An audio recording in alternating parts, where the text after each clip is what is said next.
Autrefois, des jeunes gens s'initiaient à un voyage un peu particulier, le grand tour d'Europe.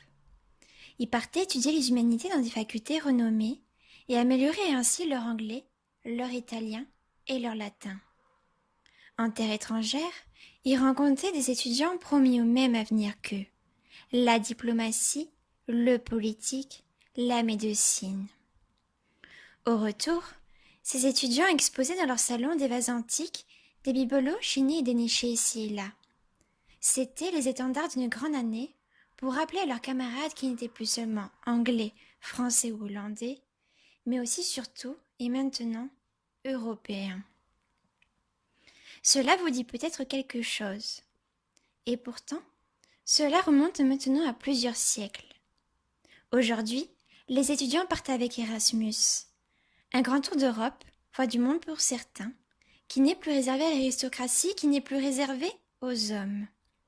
Car oui, Erasmus a tout facilité. Tant et si bien qu'aujourd'hui, un étudiant sur 3 saute le pas. Alors, auditeurs, ça vaut bien le coup d'y tendre une oreille. Avec la Casa des Babel, vous entendrez chaque semaine le reportage de 3 étudiants en mobilité. Ils ouvriront pour vous la fenêtre de leur casa. Vous y entendrez le récit de l'actualité locale. Ils se confieront à vous sur une facette du pays qui les a surpris, déçus ou amusés. Bref, pour reprendre Xavier, dans l'auberge espagnole, cette chronique, c'est comme le rock, c'est un vrai bordel. Mais j'ajouterai un joyeux bordel. Cette émission, c'est le cri du podcast. C'est l'artefact de ta mobilité. Car si les Lyonnais prennent la parole, des étudiants d'autres IEP se sont aussi joints au projet. Car oui, pour vous, on a vu les choses en grand. L'émission d'aujourd'hui est latino-américaine et libanaise. L'émission d'aujourd'hui est révolutionnaire à Santiago, mais musicale dans le désert de la Tatacoa et à Beyrouth. Sans plus tarder, partons à Santiago, capitale du Chili, avec Violette Chalier. Santiago est aujourd'hui sous les feux de l'actualité. La cause, l'augmentation du ticket du métro il y a maintenant un mois. Depuis, les Chiliens prennent la rue pour dénoncer les inégalités socio-économiques, car celles-ci, vous allez le voir, ne cessent de croître. En direct de l'avenue Vicuña à Santiago du Chili. Ce que vous pouvez entendre là, derrière, ce sont à la fois les gens qui tapent sur des casseroles. Il y a beaucoup de personnes qui viennent manifester avec eux en prenant leurs casseroles, en prenant des cuillères. C'est une des façons les plus communes de manifester ici. En fait, là, s'il y a autant de bruit tout de suite, c'est que je suis dans un des points les plus chauds de Santiago actuellement. Vous pouvez entendre l'hélicoptère passer au-dessus de ma tête. Et la réaction de la foule. La Plaza Italia est donc un des points les plus chauds de Santiago. C'est là où tout le monde se réunit, là où convergent à chaque fois toutes les manifestations. C'est aussi l'endroit où il y a le plus de militaires avec la Moneda qui est le palais présidentiel. Donc on a sous nos yeux beaucoup d'affrontements entre les militaires, les carabineros du Chili qui sont l'équivalent de la police et les citoyens.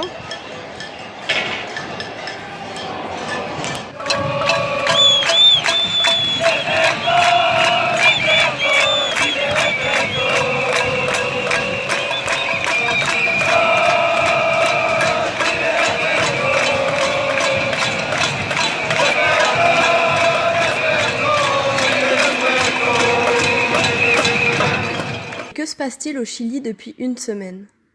Tout a commencé la semaine du 14 octobre par une hausse du prix du ticket de métro qui passait de 800 pesos à 830 pesos, l'équivalent d'un passage à 1,04 €. En soi, ça ne semble pas très dramatique dit comme ça. Sauf qu'à Santiago, pas d'abonnement au mois ou à l'année. C'est à chaque trajet que vous payez 1 €. Donc si vous prenez le métro ou le bus 2 fois par jour, pour un aller-retour au travail par exemple, pendant un mois, vous allez payer 60 €. C'est à peu près le minimum. Tout ceci dans un pays où la moitié de la population vit avec moins de 500 000 pesos chiliens par mois, c'est-à-dire l'équivalent de 660 €. Le salaire minimum au Chili, c'est 300 000 pesos chiliens, soit l'équivalent de 400 €. Un pays où le coût de la vie est particulièrement élevé pour l'Amérique latine. Le prix des courses dans un supermarché revient quasiment au même que celui français, le prix des vêtements au magasin aussi. Il faut donc prendre en considération qu'une partie de la société aisée, voire carrément riche, vit sans trop se préoccuper de ces questions-là, quand l'autre moitié se débrouille comme elle peut. Et c'est pas pour rien que l'on rencontre dans la rue autant de personnes vendant de la nourriture, des vêtements ou à peu près tout et n'importe quoi en vérité. En 1973, le coup d'État de Pinochet contre le gouvernement de l'Union populaire de Salvador Allende va complètement transformer la société et l'économie chilienne, notamment en imposant un modèle néolibéral avec l'aide des Chicago Boys, un groupe d'économistes chiliens des années 70 formés à l'université de Chicago aux États-Unis et avec l'aide du gouvernement américain. C'est la fin des politiques de redistribution et d'intervention de l'État.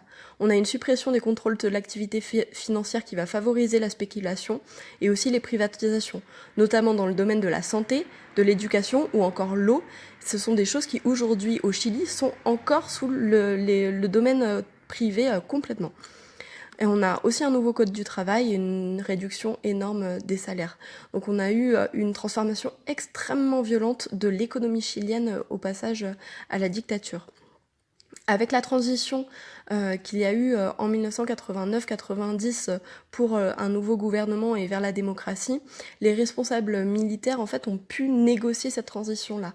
Et donc on s'est retrouvé avec un régime qui conserve totalement les principes économiques et financiers qu'avait instauré Pinochet. Et donc il n'y a eu aucun changement. Il n'y a pas eu aucun changement, mais disons que le changement de modèle social a été vraiment très léger. Aujourd'hui, le Chili est le deuxième pays le plus libéral du monde et c'est l'un des pays les plus inégalitaires selon l'OCDE. Selon les Nations Unies, 1% des Chiliens concentrent plus de 25% de la richesse du pays. Donc la hausse du prix du métro, ce n'est pas que la hausse du prix du métro. C'est un passé de répression économique et d'inégalité. C'est le fait de s'endetter sur 25 ans pour payer ses études ou alors ne pas aller à l'école du tout. C'est le fleuve Mapocho, le fleuve de Santiago, qui a de moins en moins d'eau au fil des années, car l'eau est gérée par des entreprises privées ultra-capitalistes. C'est l'absence de services publics, ou leur mauvaise qualité quand ils existent. La disparition du bien commun au profit de la responsabilité individuelle. Alors quand le gouvernement de Sebastián Piñera, conservateur ultralibéral venant d'une des familles les plus riches du pays, augmente le prix du métro, et quand ces ministres déclarent que ceux qui veulent payer moins cher n'ont qu'à se lever plus tôt, car le prix du métro est plus élevé aux heures de pointe, c'est la goutte d'eau qui fait déborder le vase. Les étudiants et les étudiantes réagissent en organisant des évasions massives, c'est-à-dire qu'ils se groupent aux entrées de métro pour sauter par-dessus les tourniquets et ne pas payer le trajet. Le gouvernement dénonce celles et ceux qui, entre guillemets, volent l'État en évadant le métro, et les manifestants répondent en dénonçant les millions que Piñera cache dans les paradis fiscaux. Les évasions massives ont lieu pendant plusieurs jours, jusqu'au vendredi 18 octobre où la situation dégénère totalement. Piñera va envoyer massivement la police réprimer les évasions massives et les étudiants et les étudiantes ripostent, les bouches de métro s'enflamment, littéralement. Car il n'y a pas que le modèle social du Chili qui reste inchangé. La justice a encore aujourd'hui recours aux lois antiterroristes votées en 1984 sous Pinochet. Elles sont notamment beaucoup utilisées contre les peuples indigènes comme les Mapuches à chaque fois qu'ils essayent de revendiquer leurs droits. Donc ce vendredi-là, quand on sort dans la rue, on voit des barricades, il y a le feu au carrefour et toute la ville est paralysée. La police est partout. Le vendredi soir, le président prononce l'état d'urgence. Le lendemain, samedi, c'est encore pire. Sebastián Piñera va prononcer la toque de queda, un couvre-feu entre 22h et 7h du matin. Les militaires sont dans la rue, interdiction de sortir ou de se regrouper. C'est une chose qui n'avait pas eu lieu depuis 30 ans, depuis Pinochet et depuis la dictature. Tout le monde est en état de choc à ce moment-là, et tout le monde est prêt à riposter, car la réaction du gouvernement sous l'angle de la répression est intolérable. Depuis le week-end dernier, le peuple chilien se bat pour ses droits. Tous les jours, des milliers de personnes prennent d'assaut la Plaza Italia de Santiago et l'avenue principale, résistent aux balles des flics et des militaires, résistent au gaz, dénoncent les violences, comptent ses morts, ses disparus, et aussi ses survivantes de viol. Dans tout le pays maintenant, les citoyens et les citoyennes manifestent, sont aussi bien à Punta Arenas, en Patagonie, qu'à Antofagasta dans le nord. C'est un combat pour la dignité. et c'est aussi un combat contre le capitalisme et contre l'autoritarisme. Les revendications ? La principale est la démission de Piñera et la réunion d'une assemblée constituante. Car oui, le Chili, depuis la transition démocratique, a gardé la constitution de Pinochet, la constitution de la dictature. Bien sûr, elle a été un petit peu modifiée, mais elle garde symboliquement et dans les faits un fort relent autoritaire. La communauté mapuche, fortement réprimée à chaque fois qu'elle marche pour ses droits, est aussi en tête du mouvement. Le plan social qu'a proposé Piñera cette semaine n'est absolument pas à la hauteur de la situation. Il est aujourd'hui difficile de savoir comment est-ce que la situation va évoluer exactement au moment où je fais cette chronique.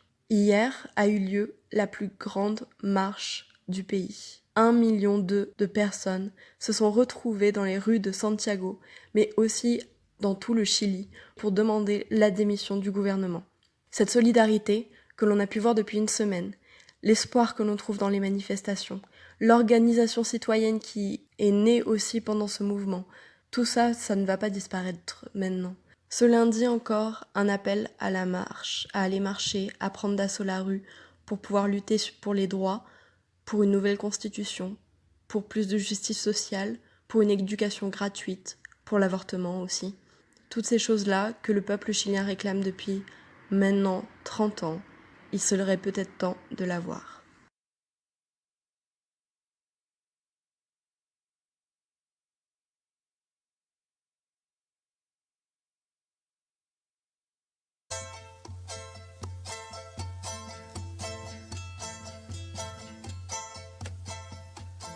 Gracias a la vida que me ha dado tanto, me dio dos luceros que cuando los abro perfecto distingo lo negro del blanco y en el alto cielo su fondo estrellado. En las multitudes el hombre que yo amo. Gracias a la vida que me ha dado tanto, me ha dado el oído que en todo su ancho graba noche y día, grillos y canarios, martillos, turbinas, ladridos, chubasco y la voz tan tierna de mi bien amado. Gracias a la vida que me ha dado tanto, me ha dado el sonido y el abecedario, con él las palabras que pienso y declaro, padre, amigo, hermano y luz alumbrando la ruta del alma del que estoy amando.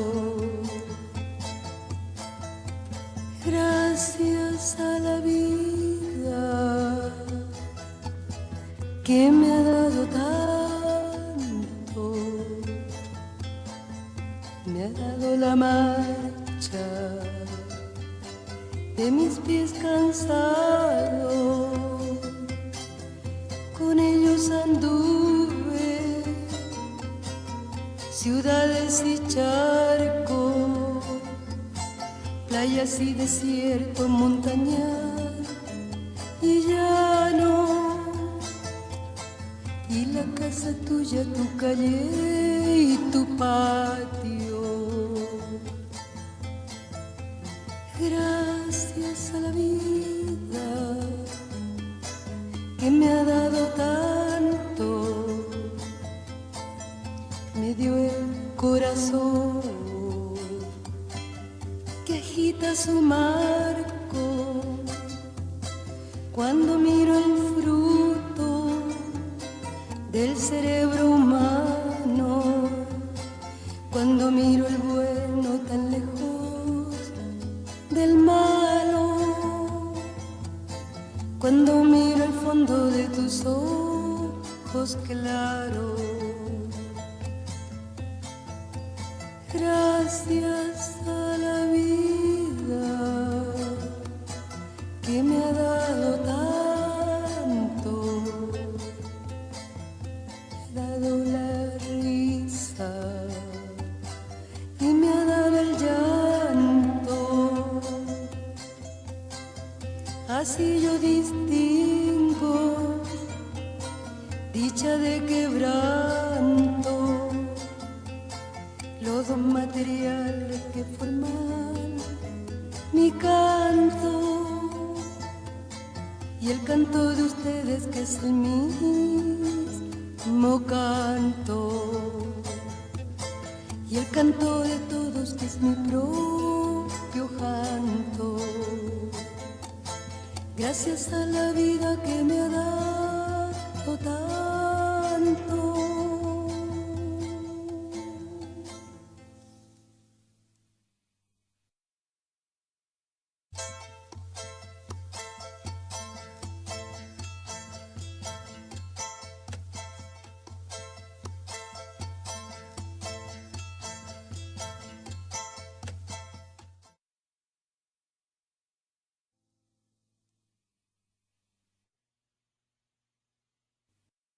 Vous venez d'écouter Gracias a la vida de la chanteuse chilienne Violeta Parra. Si Violette Chalier a choisi cette chanteuse, ce n'est pas parce qu'elle partage le même nom. Non, Violeta Parra est le nom qui a été donné à sa casa, la maison où elle vit, à Santiago. La musique est entrée dans vos oreilles auditeurs, maintenant elle ne vous quittera plus. Car nous partons maintenant avec Élise Le Goff à Beyrouth, avec son reportage immersif au sein du Maestro, le bar de Djabel El Ouebtey. Après le fracas des casseroles à Santiago, laissez-vous donc porter par un peu de musique arabe. À l'heure du partage des expériences multinationales, laissez-moi vous raconter une histoire. Il était une fois, au sein du royaume hachémite de Jordanie, au cœur de la capitale Amman, sur une montagne voisine de celle où je prends mes cours, le Maestro, où je prends mes coups. Vous le verrez, le nom est bien choisi car aujourd'hui, nous allons parler musique. Dans ce bar de Jabal al-Ouebtey, l'ambiance est bruyante et enfumée, à faire fuir un claustrophobe d'idéologue. Impossible de se déplacer sans renverser sa pinte sur le shirt d'un ami, d'un inconnu ou d'un nain connu. C'est une façon de terminer rapidement son verre pour profiter des heures joyeuses un peu plus longtemps. Le plafond est haut, mais tassé par la fumée des cigarettes. Ici, un verre acheté, un cancer offert. Dans ce bar, il est aussi difficile de circuler que dans le reste de Amman lors de la journée.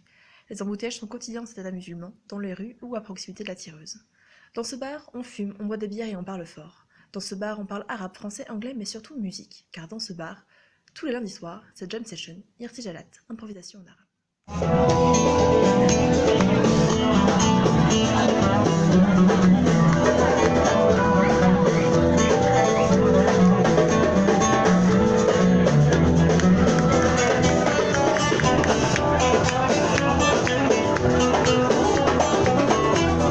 Outre-Méditerranée, on sait y faire en musique.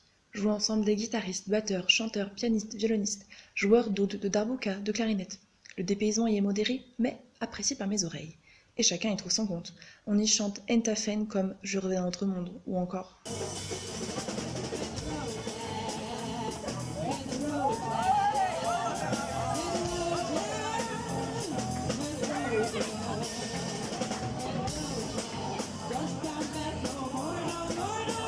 Ce soir, c'est élevé en musique. Chacun y trouve sa voix, première, deuxième, voire troisième s'il y en a. S'il en a assez pour monter sur scène et se faire entendre, qu'il prenne le micro et la lumière des projecteurs. S'il en a assez de ne pas pouvoir parler dans cette foule qui le rend sourd et muet, qu'il la quitte pour fouler le parquet de la scène. Branche ton câble, Jack, tu as 2 morceaux pour briller et pour en mettre plein les yeux des spectateurs. 2 morceaux, mais pas plus. Car ce soir, le public est rempli d'artistes et de stars en devenir, attendant un peu sciemment, impatiemment leur tour, un pas tremblant et l'œil luisant d'être sous les applaudissements.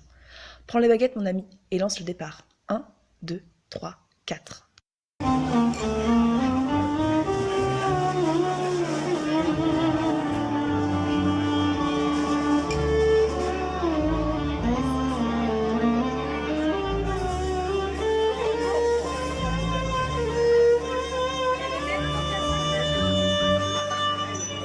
Lorsque je me promène ici, à Amman, et que j'entends quelqu'un parler, je ne peux m'empêcher de croire qu'il est énervé.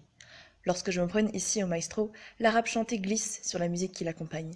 Mélodieux et exotique, j'ai comme un goût de houmous dans la bouche. Pour les novices, nouveaux néophytes bleus des jam, sessions et buffs, sachez que chaque instrument, chaque musicien a le droit à son instant de gloire dans ce grand moment d'improvisation. Et ce, pour mon plus grand bonheur.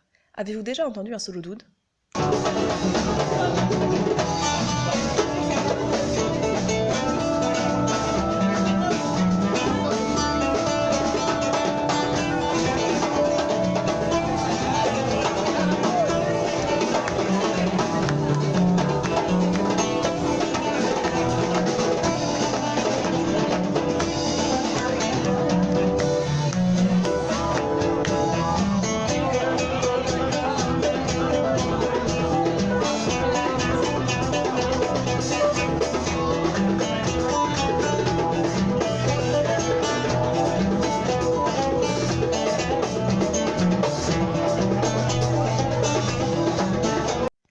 Maintenant, oui.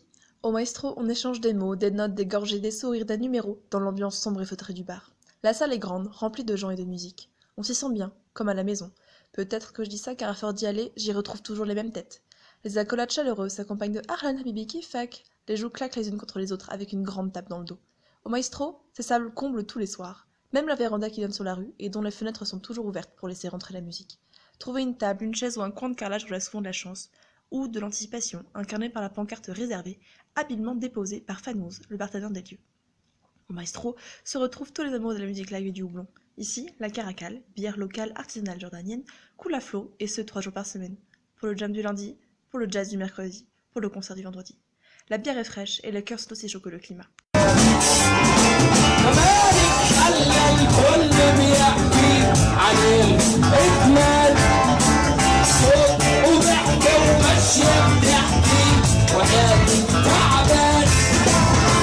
L'influence de la musique occidentale en Jordanie est grandissante, à l'instar des festivals de techno et d'électro qui se déroulent dans le désert du Wadi Rum et dont je parlerai peut-être dans le prochain chapitre.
Vous venez d'écouter Ayona d'Hamid El-Shaeri, grande figure de la pop arabe.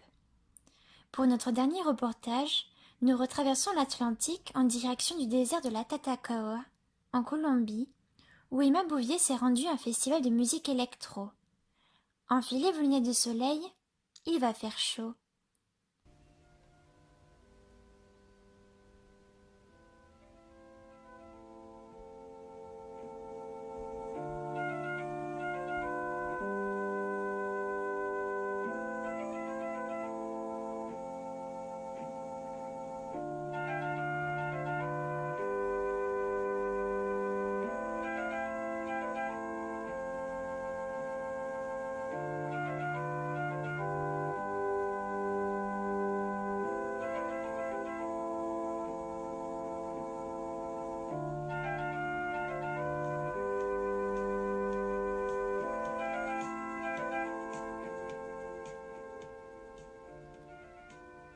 Des cactus, des montagnes et de la roche rouge à perte de vue, un vent d'une extrême chaleur qui caresse mon dos brûlé par le soleil. Sur les routes de Tatacoa, les secousses incessantes du tuk-tuk et aussi le bruit des klaxons contrastent avec le vide et le calme apparent de ce paradis désertique. 4 mois après mon arrivée en Colombie, ce pays n'a décidément pas fini de me surprendre et de m'émerveiller. Après avoir arpenté les alentours de Bogota et parcouru quelques-uns de ses sentiers de randonnée sinueux, après avoir sillonné quelques villages coloniaux et découvert la chaleur de vivre païssa et la beauté de la ville de Medellín, un nouveau lieu singulier m'attend, le désert de la Tatacoa. Vous êtes-vous déjà réveillé sous une chaleur écrasante au beau milieu du désert? Eh bien, ce vendredi matin d'octobre, c'est avec sueur et surprise que je suis sortie de ma tente face à une vue resplendissante des collines rocheuses de la Tatacoa. La Tatacoa, c'est 350 km² de roches rouges ou grises et de végétation aux vertus médicinales. C'est une ancienne forêt tropicale asséchée où des fossiles de plusieurs millions d'années côtoient des vaches, des chèvres et des touristes qui peuplent désormais cette zone aride. Plusieurs légendes se disputent l'origine du mot Tatacoa, mais il semblerait que les conquistadors espagnols lui aient attribué ce nom au XVIe siècle, en référence à un reptile de type couleuvre ou crotale qui vivait alors dans la région. Tatacoa, c'est enfin un lieu incontournable pour observer le ciel et les astres. Allongés sous la nuit étoilée, se retrouvent à l'observatoire quelques astronomes en herbe ou rêveurs insomniaques, dans l'espoir d'apercevoir Saturne, Jupiter ou encore Cassiopée.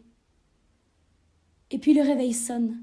Le rêve parti laisse place à une grande rave party. C'est un lieu absent de pollution lumineuse et auditive, et pourtant, le temps d'un week-end, quelques milliers de festivaliers sont venus troubler la tranquillité du désert. Le calme s'éclipse alors pour offrir une piste de danse éclairée par la lune et où résonneront pendant des heures des sons cybernétiques aux rythmes électroniques.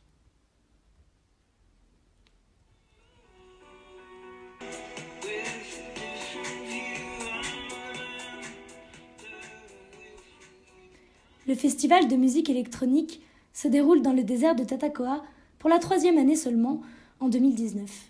Et moi, qui suis relativement habituée des festivals en France, je peux vous assurer que celui-ci n'avait pas grand-chose à voir avec la plupart des rendez-vous festifs de l'Hexagone. Déroutant et singulier, cet événement aura laissé des souvenirs et des saveurs divers et variées. J'ai alors demandé à quelques amis festivaliers et festivalières de me décrire leur expérience. J'ai voulu aller au festival Tatacoa en Colombie pour fêter l'anniversaire d'une amie. Et mes impressions qui en ressortent, c'est tout d'abord que c'est assez cool puisque c'est un festival qui se déroule dans le désert en Colombie. Donc ça amène au festival quelque chose, une touche singulière. Mais c'est cependant assez différent des festivals français qu'on peut trouver en France, puisque déjà les artistes sont moins connus. Et puis aussi quelque chose qui m'a vraiment frappé, c'est entre guillemets le manque d'organisation, puisque par exemple on se trouve dans le désert, il fait chaud, il n'y a pas de point d'eau distribué gratuitement, les fouilles sont relativement importantes, que des choses comme ça qui en font quelque chose d'assez différent. Et par rapport aux gens qui étaient à ce festival, on voit surtout que ce sont des étrangers qui ont plutôt de l'argent, plutôt bohèmes, ils y vont avec des looks assez particuliers qui se remarquent. Mais le festival, l'ambiance qui en ressort est assez géniale. Le festival m'avait attiré l'attention d'abord en raison de sa situation géographique. Et finalement, c'est peut-être ça, et l'arrivée sur les lieux qui sont les plus surprenantes. L'enceinte du festival apparaît après 2 kilomètres de trajet de nuit sur un chemin sombre, caillouteux, poussiéreux, et qui a finalement laissé place à la lumière et au son techno, son presque envoûtant. Et c'est ça qui donne une dimension extraordinaire ou presque irréelle au festival. Une fois dans le festival, je me suis rendu compte qu'il était principalement fréquenté par des internationaux ou des populations plutôt aisées. Et ça me laisse penser qu'il est un événement peu accessible au final. Ce qui est aussi marquant, c'est le contraste peut-être entre la musique traditionnelle qu'on a l'habitude d'entendre dans les campagnes en Colombie et cet endroit qui diffuse de la musique techno le temps d'une soirée. Festival de Tataco. En vérité, très chouette. La musique était bien, les systèmes son étaient bien. Petit bémol, on va commencer par les points négatifs. Point négatif, l'organisation du camping. Je n'ai pas compris pourquoi, pour des raisons de sécurité, ils voulaient qu'on aligne nos tentes, ce qui faisait que le camping était beaucoup moins chaleureux. On pouvait pas faire de petits coins entre potes et tout. Et du coup, il y avait moins une ambiance camping que dans les festivals que j'ai déjà fait en France, ce que je regrette fortement parce que l'ambiance camping, c'est vraiment ce qui vaut le coup en festoche. C'est là où tu rencontres des gens, ça fait l'apéro, ça fait la fête avec des inconnus, c'est très chouette, c'est ce qui vaut le coup dans un festoche. Et là, du coup, gros bémol sur les campings. Niveau organisation aussi, ça se voit que c'était un festival assez jeune parce que comme l'a dit Adrien, pas de point d'eau alors qu'on est dans le désert et qu'il faut acheter sa bouteille d'eau du coup à 7000 pesos, même si c'est pas cher, ça reste quand même abusé. Même si après il faut se rendre compte qu'on est quand même en Colombie et qu'il y a des gens qui vivent sans eau potable et que du coup pour des petits Européens qui viennent faire la fête, je vois pas pourquoi ils auraient plus de privilèges que des gens qui vivent là. Mais bon voilà, du coup quand même bémol parce qu'il faisait très chaud et il y avait pas d'eau quoi. Du coup un peu relou quoi. Autre bémol, le fait de ne pas pouvoir rentrer et ressortir du festival. Ça, très dommage, je ne comprends pas du tout pourquoi. Parce que ça aurait pu fonctionner comme le camping, avec un bracelet, et puis tu rentres, tu sors, enfin pas de galère, genre. Donc juste, franchement, un peu con, quoi. Un peu dommage. Du coup, ce point-là, parce que du coup, on n'y allait que le soir et pas la journée, parce qu'on voulait faire apéro et pas payer toute la tise à l'intérieur, et du coup, on n'a pas pu voir ce que ça donnait le jour, à part la levée du jour. Mais du coup, voilà, dommage pour ça, par contre. Maintenant les points positifs, parce que c'est pas tout critiquer, il faut aussi dire ce qui est cool. Déjà le fait que ce soit dans le désert. S'il y en a qui veulent le faire l'année prochaine, je recommande. Juste, ça vaut le coup d'y aller, pas que pour le festival. Sinon c'est un peu dommage.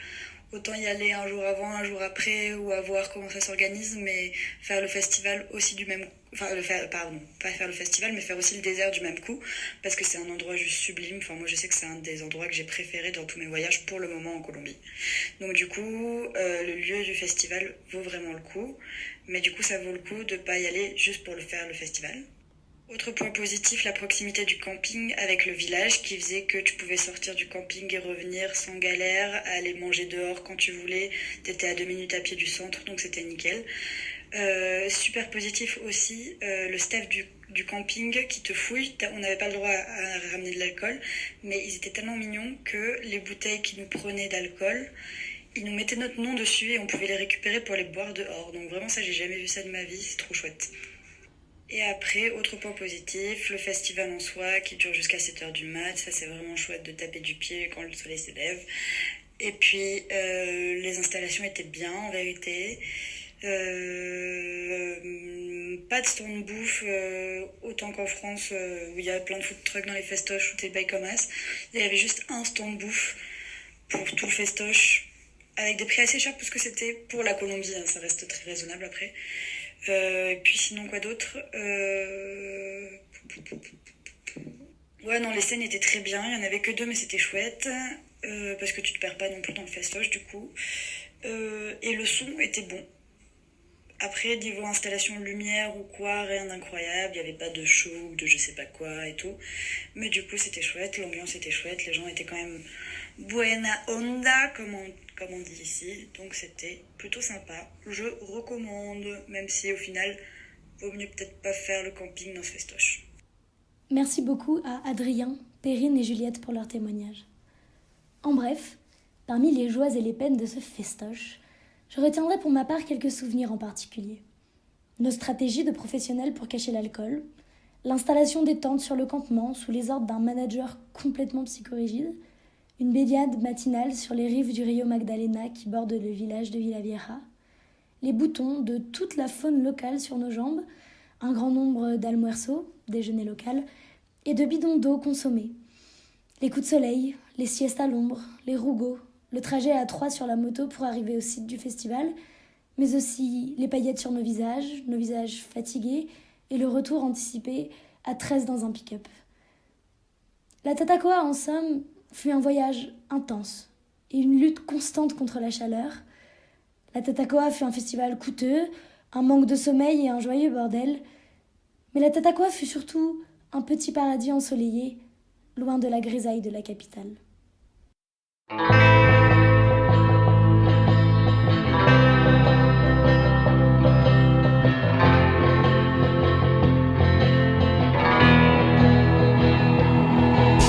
Mais où va le monde?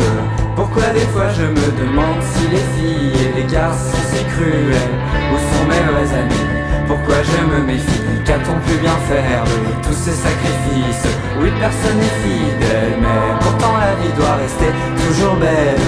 Et peu importe si l'homme reste si cruel avec ce qu'il est, il faut sans doute pardonner, mettre son ego de côté. Pourquoi tout le monde se ment et se trompe jusqu'à se traîner dans la misère la plus totale? Donner ma confiance et mon cœur, pourquoi ça me fait si peur? Est-ce bien normal? Non, ce n'est pas normal. Je ne veux plus être la bonne voix. Je ne veux plus gâcher ma vie avec des histoires qui finissent toujours en larmes ou en cauchemar. Je ne veux plus broyer du noir.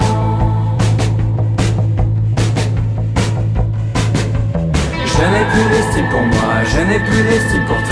Tant pis pour ça, tant pis pour ça. Je continue mon chemin, tu es déjà très loin derrière moi, très loin derrière moi. Oui, c'était une belle histoire pour finalement taire mon regard foudroyé sans me retourner. Je pars comme je suis venu, encore plus déçu. Et le pire dans tout ça, c'est que je reste un inconnu pour toi. Par pitié, arrêtez de me planter des couteaux dans le dos, où mon corps va finir par devenir un filet de cicatrices qui ne retiendra en moi que les mauvais côtés de toi. Désormais je n'en peux plus, je veux partir très loin. Je pleure et je renie, c'est la larme de trop qui fait déborder mes yeux et m'a rendu malheureux. Mais où va le monde? Où va le monde?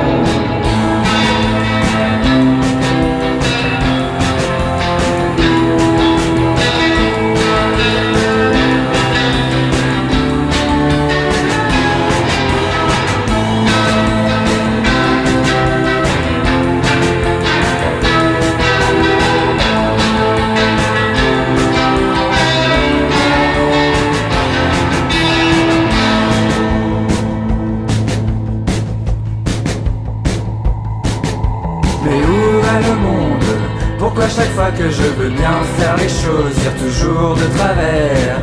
Pourquoi les gens se mentent? Pourquoi les gens se trompent? Est-ce que toi aussi, des fois, tu te demandes pourquoi la vie est si compliquée? Surtout quand deux personnes s'aiment mais qui semblent être bien ensemble. Ça paraît si facile, alors comment ça se fait qu'à chaque fois ça finit en pleurs? Je n'en peux plus des histoires futiles, je n'en peux plus de tous ces bourreaux et de toutes ces victimes. L'homme se contredit à longueur de journée, il ne sait pas ce qu'il veut et c'est pour ça qu'on se fait du mal. Est-ce bien normal?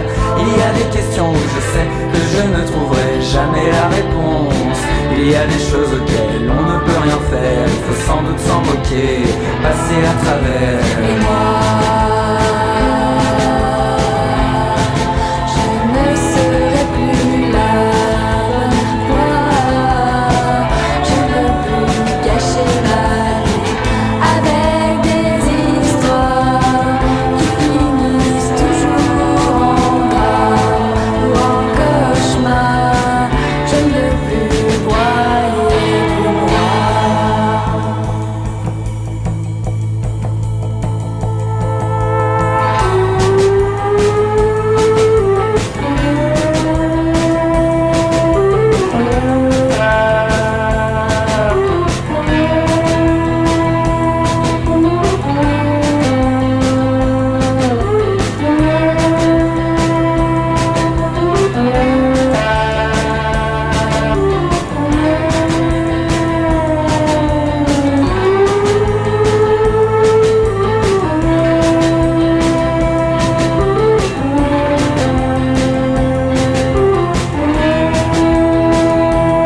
Et voilà, Emma vient de poser les dernières notes de cette première émission de la Casa des Babel.